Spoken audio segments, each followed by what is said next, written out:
A ver, hoy vamos a meternos a fondo para desmontar pieza por pieza cómo una de las democracias más modernas del mundo se vino abajo desde dentro, y lo hizo en un tiempo récord. No es una peli de ciencia ficción, es la historia de cómo se construyó la maquinaria del Tercer Reich.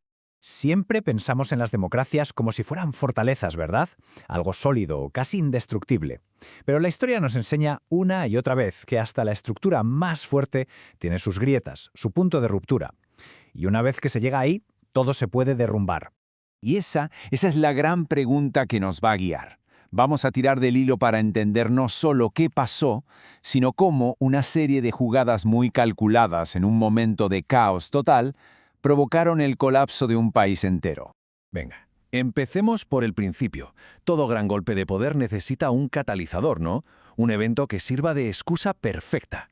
Y para los nazis esa chispa llegó, literalmente, en forma de fuego.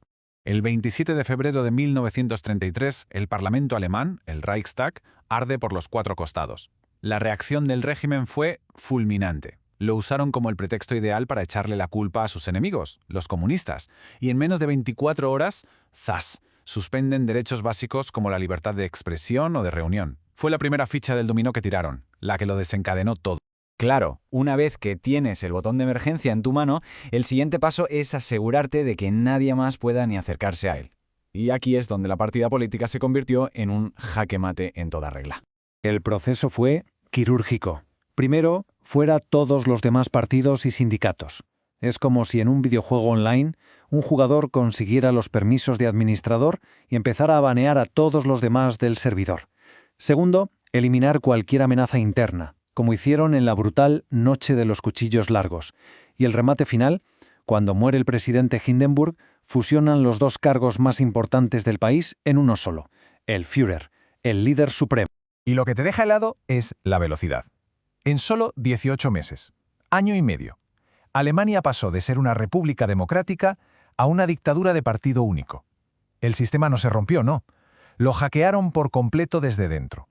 Pero bueno, tener todo el poder no es suficiente, también hay que mantenerlo. ¿Y cómo controlas a millones de personas? Pues el régimen nazi usó una estrategia de doble cara, una batalla en dos frentes, la mente y el miedo. Por un lado tenías la imagen pública, una máquina de propaganda brutal que vendía un futuro de gloria y unidad. Y por otro, la realidad oculta, un aparato de terror que aplastaba sin piedad a cualquiera que se saliera del guión. Era la combinación perfecta para tener a todo el mundo controlado. La propaganda, con Joseph Goebbels a la cabeza, fue una de las campañas de marketing más siniestras y eficaces de la historia.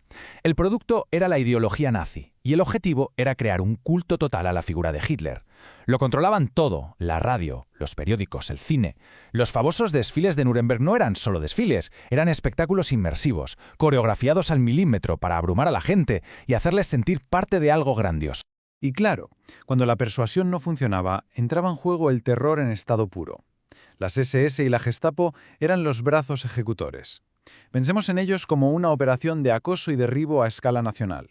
Las SS, su guardia de élite, cazaban a los opositores políticos, y la Gestapo, la policía secreta, eran los oídos del régimen en todas partes, listos para arrestar, torturar y deportar a cualquiera que consideraran un enemigo.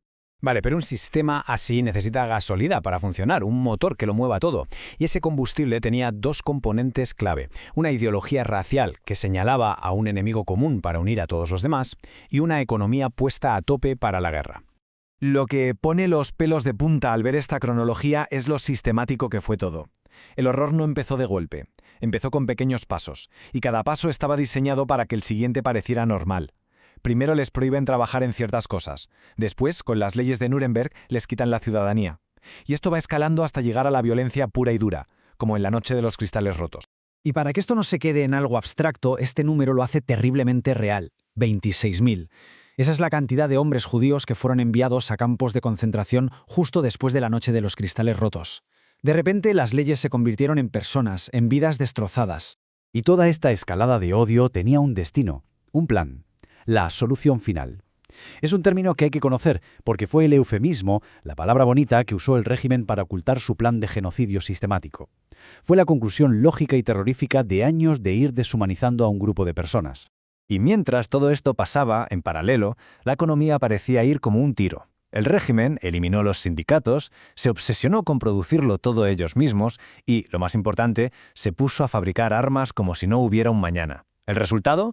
Para 1936, Alemania había acabado con el paro. Desde fuera, parecía un éxito económico absoluto. Viendo los datos, la pregunta cae por su propio peso. ¿Habían encontrado la fórmula mágica para la prosperidad? La respuesta es un no rotundo. Porque esa no era la receta para la prosperidad, era la receta para la guerra. El punto clave aquí es que esa economía era una burbuja. Estaba inflada con deuda y dependía totalmente de la fabricación de armamento. No estaba pensada para durar en paz, sino para la conquista. La guerra no era un riesgo, era una necesidad para que el sistema no se viniera abajo. Y así llegamos al coste final. El momento en el que todas las piezas de la maquinaria, el control político, la propaganda, el terror y la economía, encajan y nos muestran su resultado inevitable y catastrófico. Hasta lo más íntimo, la familia se rediseñó para servir al Estado. El papel de la mujer se redujo a una única misión, como decía su propaganda, darle hijos al Führer. Se daban premios por tener más hijos, se adoctrinaba a las jóvenes para que aceptaran ese como su único destino. La sociedad entera estaba siendo programada para alimentar la máquina de guerra. Esta tabla lo resume todo a la perfección. Es la lógica pura del sistema.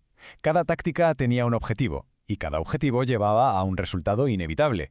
El pretexto del incendio, al fin de la democracia. La propaganda y el terror, a eliminar a todo el que pensara diferente. Las leyes raciales, al holocausto. Y la economía de rearme, a la Segunda Guerra Mundial. Son las conexiones de causa y efecto que lo explican todo. No hay cabos sueltos. Así que la gran conclusión de todo este análisis es esta. Nada de esto fue un accidente. La guerra y el genocidio no fueron un fallo del sistema. No fue algo que salió mal. Fueron el propósito para que este sistema fue diseñado desde el primer día. Una máquina increíblemente eficiente, pero construida para la destrucción. Y esto nos deja con una última pregunta para darle vueltas. Si hemos visto cómo un sistema democrático se puede desmontar pieza por pieza, como si fuera un mecano, ¿cómo podemos protegerlo? ¿Cuáles son las defensas, los cortafuegos que tenemos que tener siempre activos para que sus puntos de ruptura nunca se alcancen?